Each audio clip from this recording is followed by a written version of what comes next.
have Jenn LaRocco, Steve Keller, Dani, Mariano, Ariba, Jahan, and Brandon Kaplan. Can we mint these? Hi, everyone. I'm really excited to be up here moderating this panel with some pretty big deals in the industry. So we're going to do really rapid intros. We'll make it quick because I think we want to get into some of the great content that we want to share. I'm Jenn LaRocco. I'm the Vice President of Technology and Web3 Strategy at SXM Media, and we represent some of the audio brands you probably know and love in the US, like SiriusXM and Pandora and Stitcher Podcasts and SoundCloud. So I'll kick it to you, Steve. I'm Steve Keller. I'm the Sonic Strategy Director for Studio Resonate. And Studio Resonate is SXM Media's in-house audio consultancy. So we work with all the brands that advertise on all our platforms. Hi, I'm Ariba Jahan. I'm the Vice President of Product Experience and Innovation at the Ad Council. My work leans into product strategy, being grounded in UX, design innovation, and leaning into emerging technology for social impact. Hi, Brandon Kaplan. I'm the Chief Innovation Officer at Journey, a design and innovation consultancy based here in the US and Europe. We work with brands to explore physical, digital, virtual, and AI-driven experiences. Hi, I'm Dani Mariano. I'm the president of Razorfish. We're a digital marketing experience and transformation agency, and we're doing a lot of work with Web3 with our clients in the Fortune 500. So thanks for having us, Jenn. Thanks, Dani. We'll actually start with you. Because you work with such major brands, how has the role of NFTs really shifted over the course of the last 6 to 18 months? And can you give us some examples of some of that work? Yeah, absolutely. So, we started off, really experimenting with our brands and our clients as they entered the Web3 space and how NFTs could play a role in those kind of experiments. And what we see now is a real shift of NFTs playing a big role in loyalty. And it's a very interesting technology that allows us to shift from what I would call purchase loyalty, so earn and burn reward programs, to a more authentic loyalty experience where people can now have ownership in the brands that they really love the most and create meaningful experiences through collaboration. So we're pretty excited about working with our clients and advising them on how NFTs can play a role in their loyalty thinking. Sound is an interesting part of how we think about loyalty and experiences. And as an experience agency at Razorfish, when we design these experiences, whether they're digital, they're in real life, we're always thinking about the full experience, and that includes sound. We know the most important moments of our life have a soundtrack that we can all remember. A song takes us back to a specific moment. And so a good example of this is the work we did with Samsung. We built their 837X experience in Decentraland, and we really were very thoughtful about the role of sound. So in that virtual world, when you're standing outside, you hear birds chirping, you hear the New York City street noises, but when you enter, you hear a very different shift in the sound to indicate you've entered a new ambient world. And it's a quest that we launched, and so we really borrowed from some of the most iconic video games and were inspired by those melodies so that people, as they were experiencing the quest and they were unlocking NFTs, had visual and audio cues that were paired together to be able to indicate that success had been made. So we are very thoughtful about how we use sound when we're developing experiences, because it's not just what you see, it's the full multi-sensory moment. And so I think as we continue in our Web3 experience, not only from an NFT world, but also these immersive metaverse experiences, we're thinking about that full suite of senses we can tap into. Nice. And I think, Brandon, you've done some really great work with Journey, knowing that a lot of your background is actually in, really in audio and generative audio and understanding that space, but you've done some really great work at Journey in sort of the Web3 virtual world environment, and I think you've done some similar experiences to Dani in sort of that regard. Yeah, of course. The first 5 or so years of our agency, we were working primarily in audio innovation, voice technology, conversational AI, and when we became a part of Journey, we got mixed into this broader group of agencies that were working on physical, digital, virtual environments. And so Journey built out Walmart Land on Roblox. It was this big, bold environment for this big retail brand that's looking for a way to kind of explore and redefine how audiences look at them, how new audiences potentially engage with them. And when you build out an entire world for a brand, you have to be thinking about audio and visual. And so we had to build this whole world. It's essentially an amusement park where you go and you do these different experiences and you can play with different things. It's a very, very visual experience. A lot of different brands were involved, brands that sell within Walmart. But the audio component was really important as well, not just the ambient audio that existed in the world, but we were putting on concerts. We built a stage and we had 3 artists do concerts over the course of 3 days. And we had a couple 100,000 people coming through and experiencing these concerts.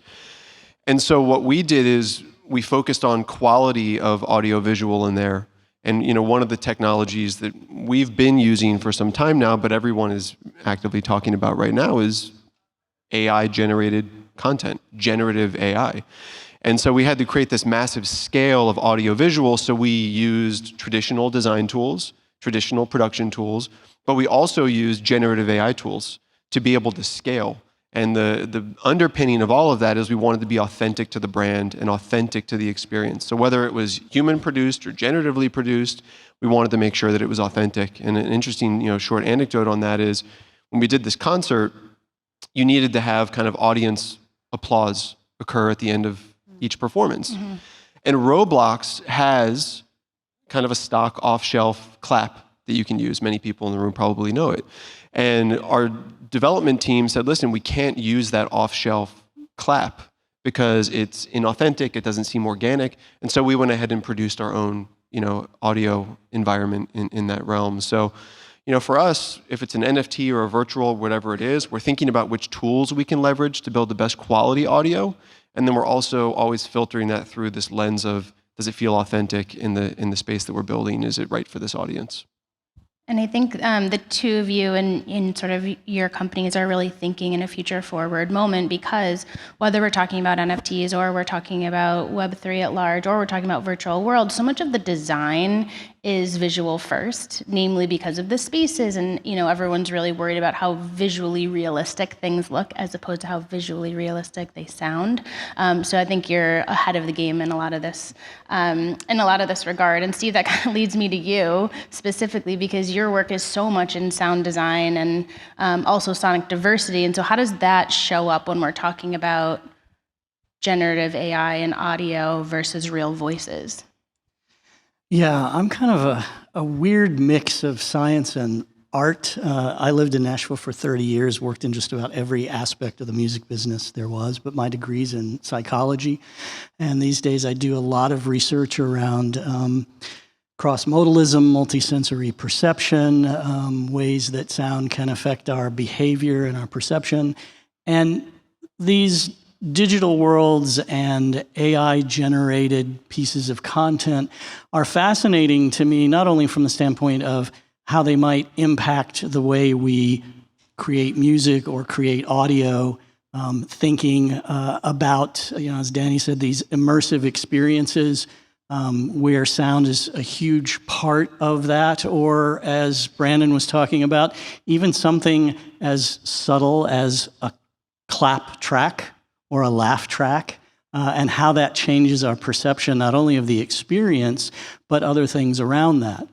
And I think when we talk about diversity, we often think about diversity from a visual perspective. It's something that we see diversity.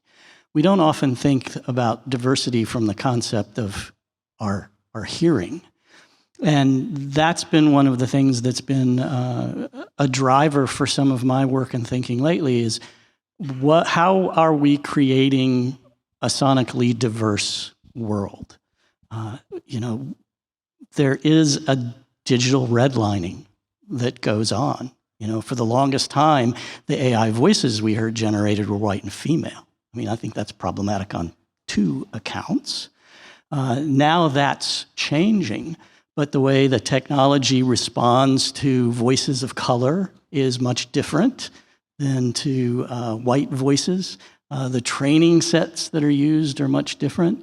And so I think the challenge is for those of us who are creators, those of us who are developing the tech, how can we think about the diversity and the impact on culture of what we're doing and how we're shaping culture with what we offer through NFTs or the worlds that we create.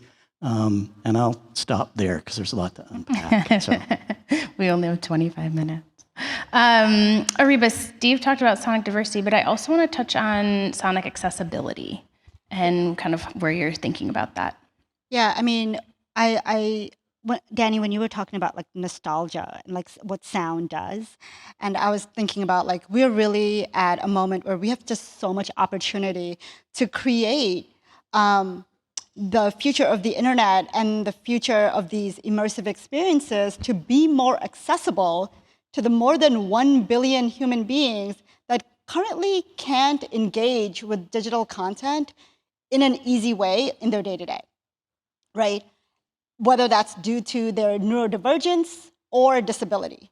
We also have an opportunity to create new immersive experiences and give new ways of connecting to people who are homebound, have chronic illnesses, or perhaps they experience sensory overload when they engage out in the real world.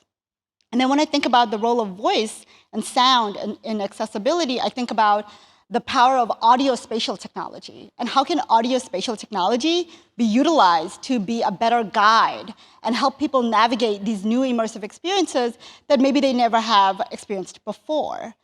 And I know that in the metaverse and in real world, in-world conversations, we've been talking a lot about interoperability. I would love for that discussion to also go to, how are we making sure we are compatible with assistive devices, right? Like the hearing aids I'm wearing today, or voice changers, or soundboards. For example, soundboards are utilized by people who are perhaps nonverbal, or people who just like using soundboards to create sentence structures, conversations, and text-to-speech so that they can create this unique voice and tone for their in-world character and avatar. And I think it's our responsibility to really think about that compatibility across technology with assistive devices.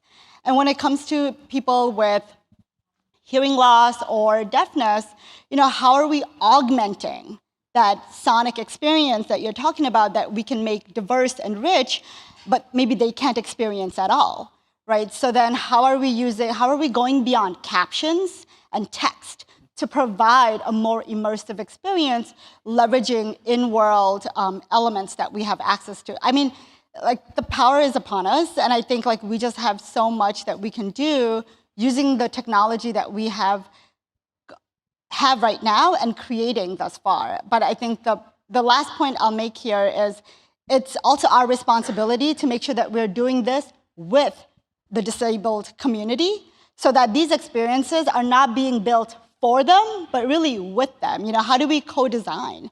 And that can look like making sure that we have more leadership with disabilities in these organizations. How do we include disabled communities into our design and build processes?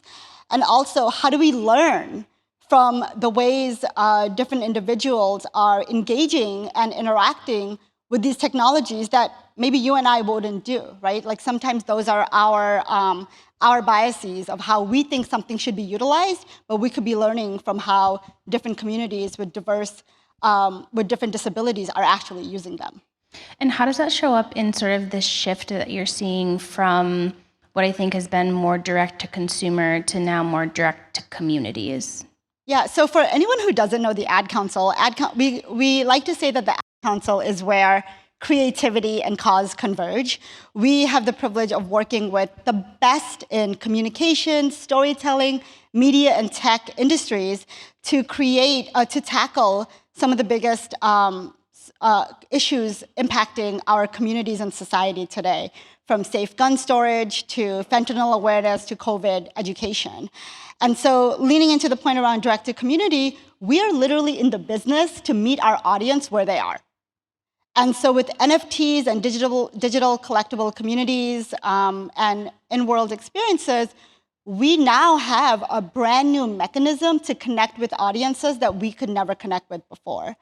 I think if we lean into creating an NFT or leveraging these new communities, I think what we are going to be able to do is going from having just like a data point in our metric conversion or like metric analysis of who's engaging with our content and our messaging, to suddenly being directly connected to individuals who might have purchased an NFT or minted an NFT, and they're opting into saying, hey, I want to be more deeply connected with the social causes that you're working on.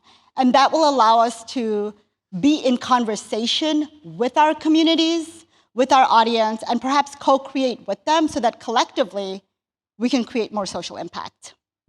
Thank you. I have actually a question for everyone. We'll go right down the line. And Dani, I'll start with you.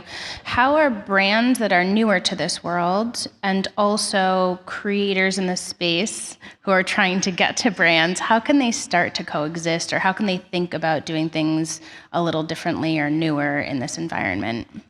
Yeah, it's a great question. One I get asked all the time, actually. I think for both brands and creators, it's about creating that value in that intersection where communities and interests align. And our advice to brands is really just start to engage. We know from some research that we did at Razorfish that people who are early adopters of the metaverse and virtual things are highly committed. 70% of the early adopters say they value their virtual goods more than they do their physical goods. Like it's a real sentiment and attachment. And I think that creates the value proposition for creators and for brands to start partnering together and start learning in the space as it continues to scale. And I love what Ariba said about co-creating with communities. Like that's the opportunity. And what I hear most from brands is that they want to hear from authentic, real brand enthusiasts that love their brand and have ideas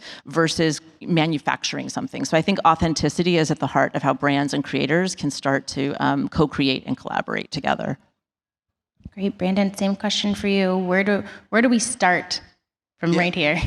In many ways, I agree with everything you're saying, and we get this question a lot as well from clients. And the key NFTs or Web3 or virtual worlds or metaverse, all of these kind of emergent technologies that are swirling around this category, there are components of it that are kind of nascent, and there's not a lot of activity that we're trying to create energy.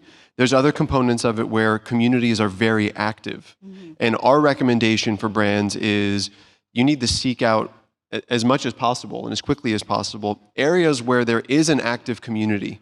Don't hope that you're going to build an original NFT project or an original world and you're going to bring a massive community there, because you may be unsuccessful and you may have burned an opportunity. But if you can find a community that exists and you can enter into that community and you can have a conversation in that community, there's value to be generated there. But the only way you can be successful is if you respect the way that community wants to behave. And that speaks to the authenticity, and that speaks to the strategy quality of, you can't go into, Fortnite or Roblox or OpenSea and do something that your brand would have done 6 years ago that has nothing to do with insights about the way that community behaves.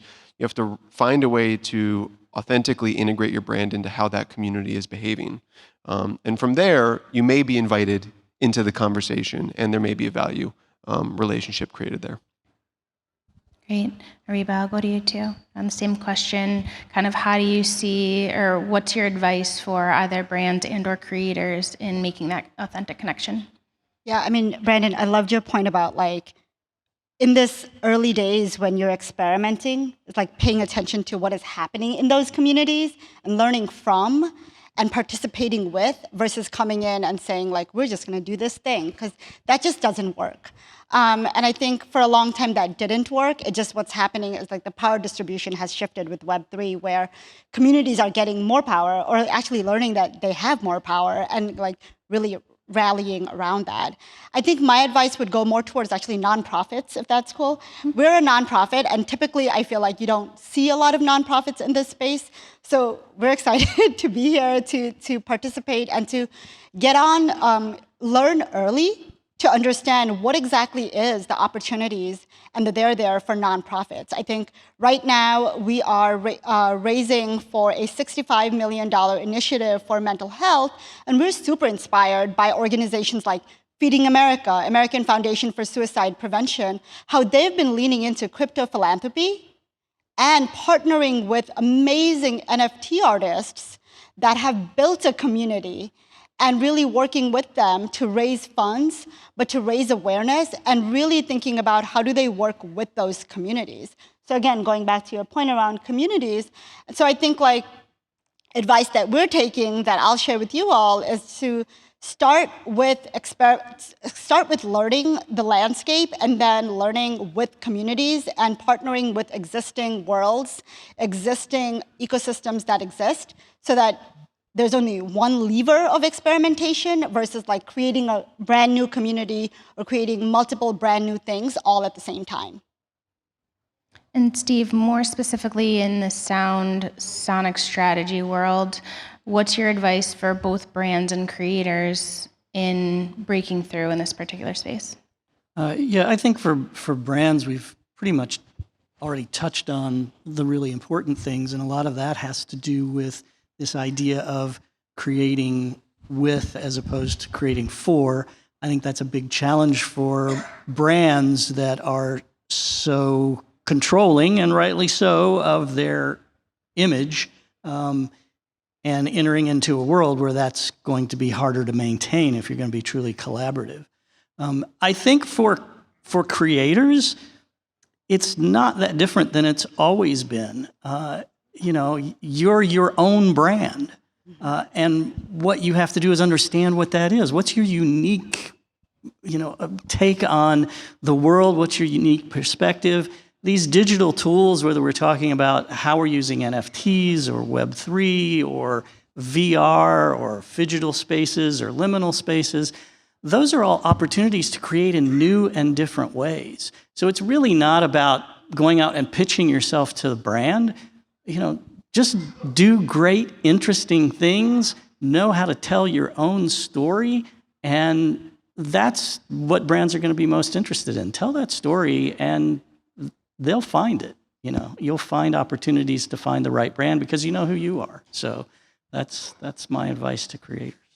Thank you. And with a little bit of time left, does anyone have any sort of white spaces that they're seeing in either the NFT or Web3 space right now that they think people should jump on?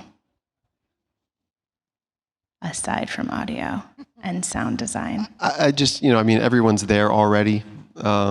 So you don't have to say it, but the convergence of these generative tools and NFTs and these spaces to the point of accessibility, it invites everybody into the conversation. There was an apparent barrier to entry, a user interface barrier to entry in some of these Web3 spaces previously, and with some kind of the emergence of some of these tools, everyone can be a creator, everyone can engage in conversation, everyone can scale across multiple languages, across multiple perspectives, across different types of accessibility touch points. So it's a very exciting scale technology that I think is going to reshape how we look at the space. Amazing. All right. Well, Dani, Brandon, Ariba, Steve, thank you so much for being here. Thank you for having us. Thanks, Jenn. Thanks, Steve.